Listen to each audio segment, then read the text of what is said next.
안녕하세요. 민경찬 목사입니다. 오늘도 잠언의 말씀을 통해서 주님의 높으신 생각과 주님의 시선을 만나는 시간 되기 원합니다. 오늘은 잠언 14장입니다. 지혜로운 여인은 자기 집을 세우되 미련한 여인은 자기 손으로 그것을 허느니라. 정직하게 행하는 자는 여호와를 경외하여도 패역하게 행하는 자는 여호와를 경멸하느니라. 미련한 자는 교만하여 입으로 매를 자청하고 지혜로운 자의 입술은 자기를 보존하느니라. 소가 없으면 구이는 깨끗하려니와 소의 힘으로 얻는 것이 많으니라. 신실한 증인은 거짓말을 아니하여도 거짓 증인은 거짓말을 뱉느니라.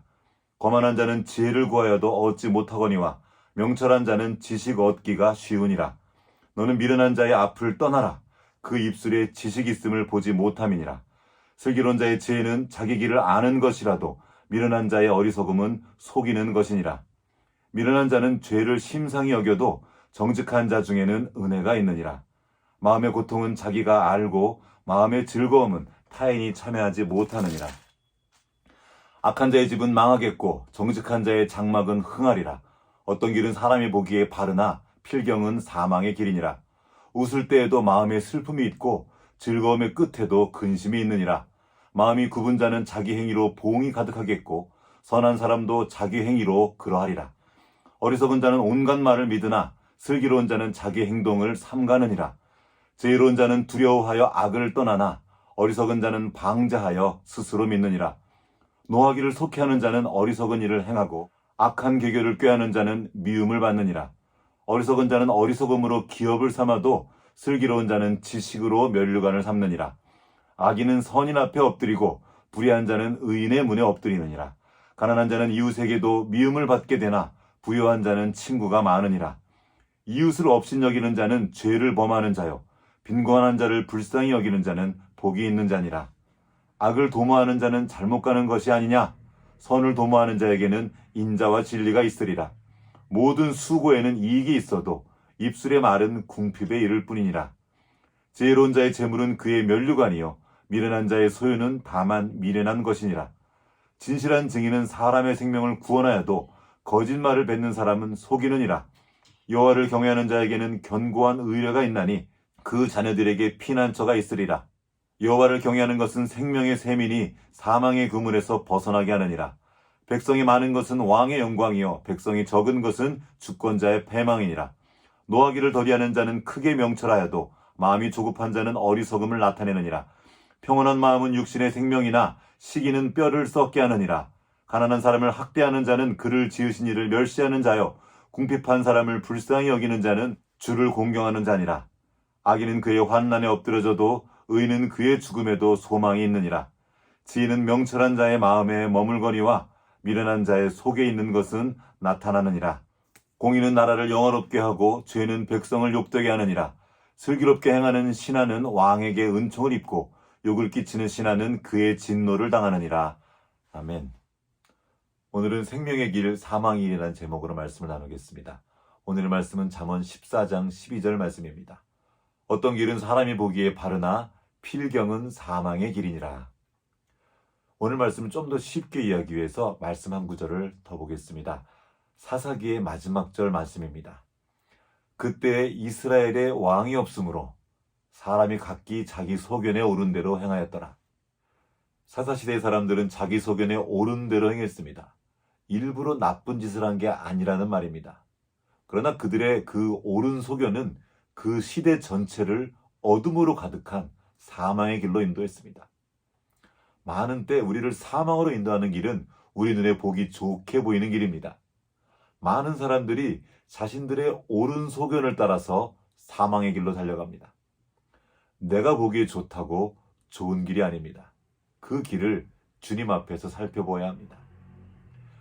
북이스라엘의 초대 왕 여로보암은 하나님의 선지자 아히야의 축복 속에서 왕이 되었습니다. 하지만 그가 일단 왕이 되자 하나님의 말씀 대신에 자기 보기에 좋은 길을 따라 행했습니다.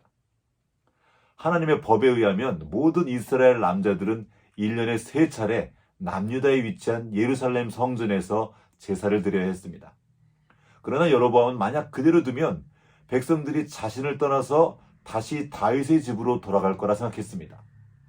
결국 그는 자신의 정치 권력을 지키기 위해서 베델과 단에 금송아지 우상을 세우고 예루살렘이 아닌 그곳에서 예배를 드리게 만들었습니다. 뿐만 아니라 레위 자손이 아닌 일반인으로 제사장을 세웠고 명절의 날짜까지 바꿔버렸습니다. 한 민족이 오랫동안 지켜오던 전통을 통째로 바꾸어버린 일은 결코 쉬운 일이 아니었습니다. 그러나 여로보암은 그 일에 자신의 모든 역량을 기울여서 능력을 발휘했고 결국 그 일을 성공시켰습니다. 하지만 성공처럼 보였던 그 길의 진실은 보기만 그럴듯한 사망의 길이었습니다. 그는 왕이 되는 데는 성공했지만 그를 왕이 되게 하신 하나님의 목적을 성취하는 데는 철저히 실패했습니다. 그가 성공한 것은 사실 자기 자신을 속이는 어리석은 일이었습니다. 잠언 14장 9절 말씀을 세번역 성경을 읽어보겠습니다. 슬기로운 사람의 지혜는 자기가 가는 길을 깨닫게 하지만 미련한 사람의 어리석음은 자기를 속인다. 인간에게는 다른 동물에게는 없는 특별한 능력이 있습니다. 그것은 다름 아닌 자기 자신을 속이는 능력입니다. 자기가 마땅히 가야 할 길을 마음 깊은 곳에는 알고 있지만 자신의 욕심을 채우기 위해 기어이 자기를 속이고 다른 길로 나아갑니다. 그리고는 그 길이 잘 되기를 바라죠. 그래서 자기에게 바른 말을 해주실 하나님이 아니라 자기 편을 들어줄, 자기를 도와줄 우상을 찾는 것입니다. 우리는 자기의 계획이 성공하길 원합니다. 그리고 실제로 열심히 노력하고 능력을 발휘해서 그 일을 성공시키기도 합니다. 그러나 그 성공이 정말 좋은 일일까요? 내가 보기에 좋은 그 성공이 나와 나의 후손을 사망으로 이끌어가는 일이 될 수도 있습니다. 실제로 여로보암은 그 일 이후에 사랑하는 아들이 잃게 됩니다. 일의 성공과 실패 여부보다 중요한 것은 그것이 하나님으로부터 말미암는 것인가입니다. 눈앞의 상황과 환경이 너무 크게 여겨질 때 어쩔 수 없이 하나님을 등지는 길을 갈 수 있습니다. 그러면서도 얼마든지 자기 합리화를 할 수 있는 존재가 바로 인간입니다. 그리고 이것이 바로 자기 자신을 속이는 미련한 사람의 어리석음입니다. 이런 방식으로 여로보암의 길이 생겼습니다. 그가 낸 이 길로 그를 포함한 북이스라엘의 19명의 왕 전부가 갔습니다. 단 한 사람도 예의가 없었습니다. 북이스라엘의 참혹한 역사는 여로보암의 눈에 좋게 보이는 일로 시작되었고 자기 자신을 속이는 데 성공한 수많은 사람들이 지금도 그 길을 따라가고 있습니다. 여로보암은 많은 사람이라는 뜻입니다. 여로보암의 길은 특별한 길이 아닙니다. 많은 사람이 가는 길입니다. 지금도 수많은 사람들이 그 길로 가고 있습니다. 눈으로 보기에 좋은 길, 편한 길, 합당해 보이는 길, 어쩔 수 없어 보이는 길일 수 있습니다. 그러나 그 길은 자신을 속이는 길이며 사망으로 이어진 멸망의 길입니다. 주님께서 친히 해주신 이 말씀은 인생길을 걸어간 우리가 늘 새기고 기억해야 될 보배와도 같은 말씀입니다. 산상순에 있는 말씀이죠. 마태복음 7장 13절과 14절 말씀입니다. 좁은 문으로 들어가라.